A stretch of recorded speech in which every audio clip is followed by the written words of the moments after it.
Each film I've tried to take something. I have one of the costumes which was shipped from the UK back when I did Thor 2, and they brought it over in a big shipping container, and I thought, great, I'm going to put it in my, in the games room or somewhere, It's still at my parents' place in the garage in that box.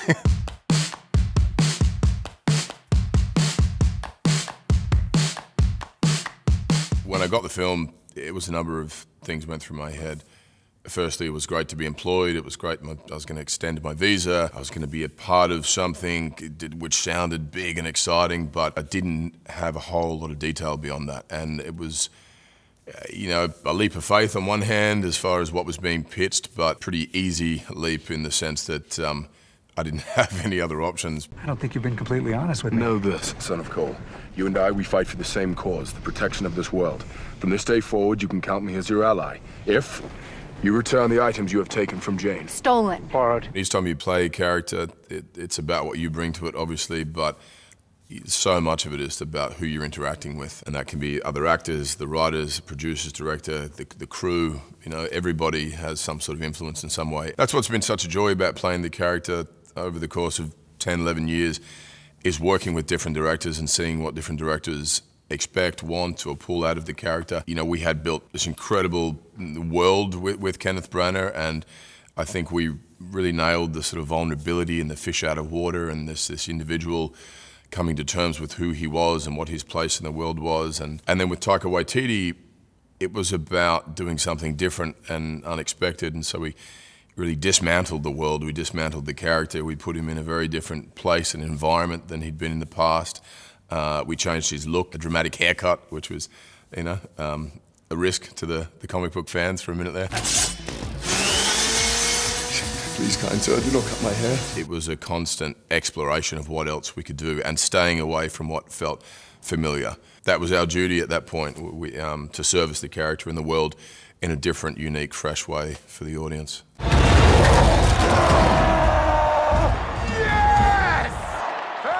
Hey! We know each other. He's a friend from work.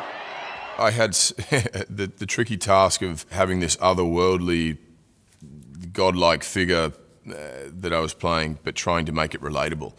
And I think when the character didn't work at times was because we didn't have relatable features within his personality and his experiences that anyone could really sort of gravitate toward or empathize with or understand or connect with. Endgame in particular, there was the dealing with sort of the mental health of the character and his sort of the altering of moods and depression, if you will. I know you think I'm down there wallowing in my own self-pity, waiting to be rescued and saved, but I'm fine, okay? We're fine, aren't we? All good here, mate. So, whatever it is that you're offering, we're not into it. Don't care, couldn't care less.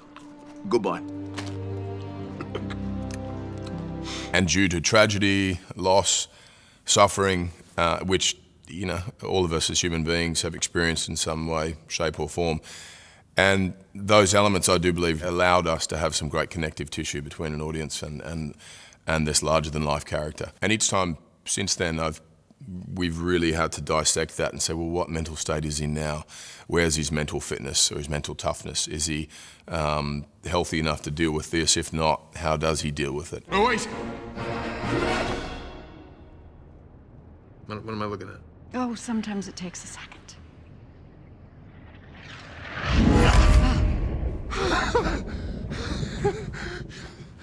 The original hammer, actually, a friend of mine called me and said, is this yours? And we'd used it in a documentary that I was shooting that she was a part of, and it ended up at her place, and she said, do you want it back? And I said, yeah, I think I should get that one back.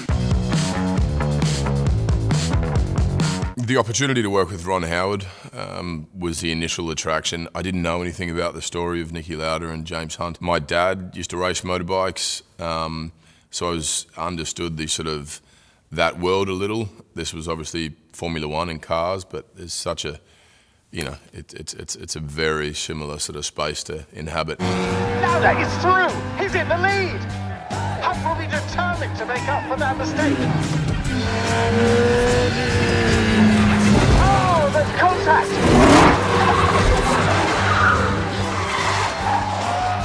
The leaders are spun out. So it wasn't unfamiliar, but I had a lot of work to do as far as understanding who this character was and what the mindset of a Formula One driver was at the time, and especially in the 70s. You know, the statistics were incredibly intimidating as far as would you survive the season or not. Incredibly dangerous sport to partake in. We looked a lot at what the discipline and mindset of those individuals were, and Niki Lauda embodied the absolute precision and the prep and the quiet discipline and focus, whereas James Hunt went, I'm going to launch myself into the adrenaline side of things and have it be as visceral and animalistic as possible. And he had huge talent, obviously, as a race car driver, but a very different mentality to Niki Lauda. That move was total suicide. What if I hadn't braked? We'd have crashed. Well, no, we didn't, did we? Thanks to your impeccable survival instincts. Fuck you! What's your name? James Simon Wallace Hunt. Remember it, my little Jerry friend? Jawohl. Remembers in it. The physicality of the character was completely different to what I'd been doing. I had to lose a lot of weight off the back of Huntsman and Thor and get and fit into the race car. And then comes the challenge of playing a real-life individual and someone that people adored and look up to, and it inspired many people in a generation of drivers and so on, and had fans across the world. That was a pretty nerve-wracking task. I just kind of, I don't know, allowed that fear to motivate me into my prep. And it's Andretti who has the lead, but Hunt is attacking. Hunt's going round the outside of Andretti. Niki Lauda following him through. Hunt leads into the first right-hander. We had a number of days where we were in the cars ourselves. They were replicas of those cars, and it was exhilarating and exciting, and some of the most enjoyable prep I've had to do. We then had, you know, these cars that we were driving set up with cameras all over them, sort of smaller cameras mounted on our helmet, super close up, you know, focused on one eyeball at times, on each wheel, behind us, in front of us, and so on.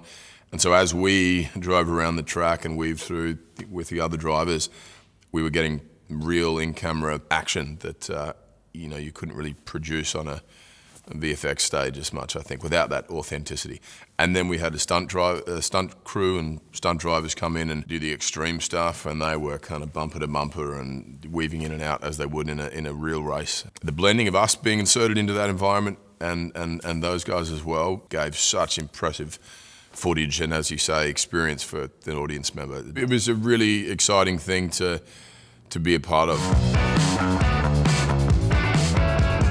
I had just done Saturday Night Live, I think, and I did a cameo in a film, Vacation. And so I'd done a little bit of comedy, which Paul Feig had seen and thought, oh, he should play this character. And the script was great and fun. I loved all the women who were going to work in the film, were going to play those parts. But I said to Paul, there's not a whole lot on the page. Like, what do you want me doing? He said, we'll figure it out when you get here. So I said, okay, why not? Let's go. And I got there, turned up to the studio the day before we started shooting, and he handed me the script. I read the script, and I said, "There's still nothing in here. Like, what am I doing?" And he said, "It's okay. We're going to improvise and have fun." And my immediate reaction was, "This is not only the end of my career, but I'm going to ruin this film.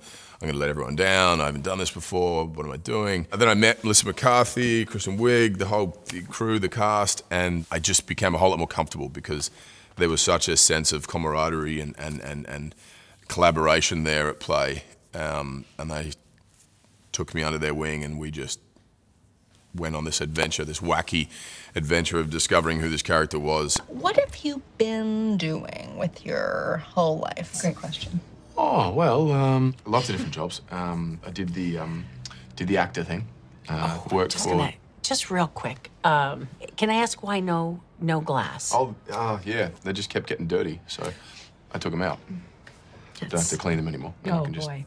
I gotta try to keep that in mind. 90% of it was improvised and in the moment, and not often do you have an environment to really do that in. You know, people talk about improvisation, but usually they've got a couple of things tucked away in their pockets, and they're going to say that on camera, which is not quite improvisation. Whereas this was, you know, Melissa would say, "I want to try something," and just start coming at me with a line, and then I'd have to sort of sink or swim and try to come up with something to throw back and so on. And incredibly freeing, because there was still a lot of, you know, the sort of anxiety bubbling under the surface, but it just became so much fun. It just became about trying to not laugh, about trying to make the other person laugh. It reminded me of drama class or being back in high school or something, and thought I want to take that into everything I do. You know, I want to be able to have that much fun. I want it to be a wonderful collaboration and exploration as that was.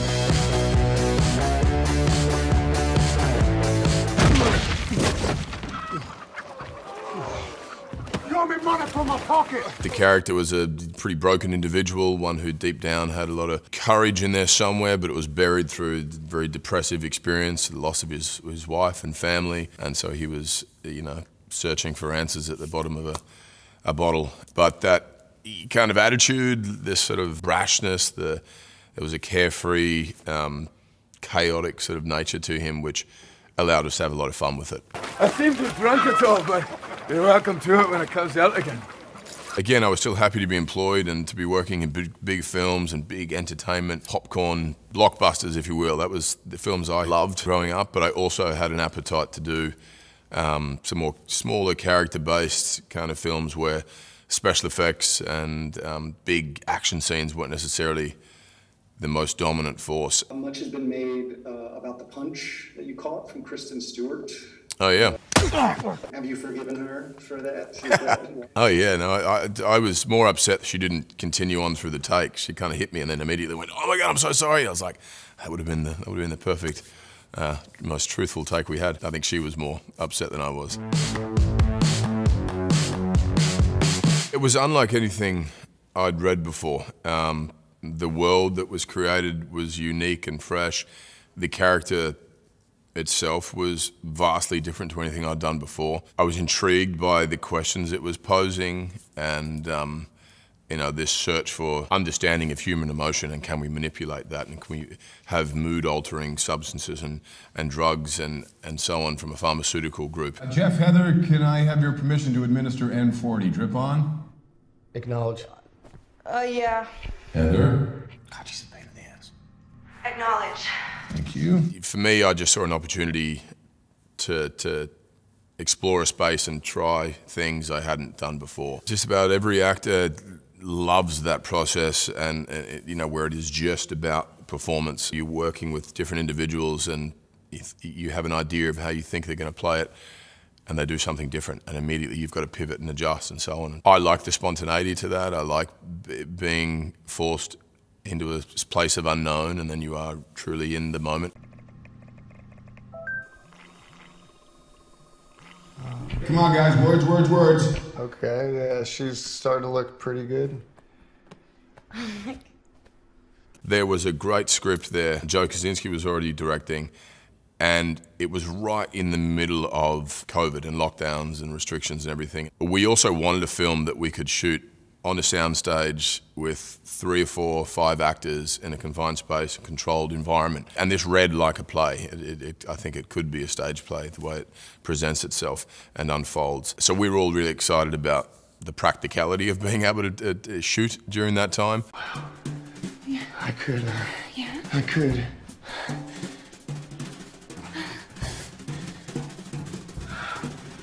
Good what, Jeff?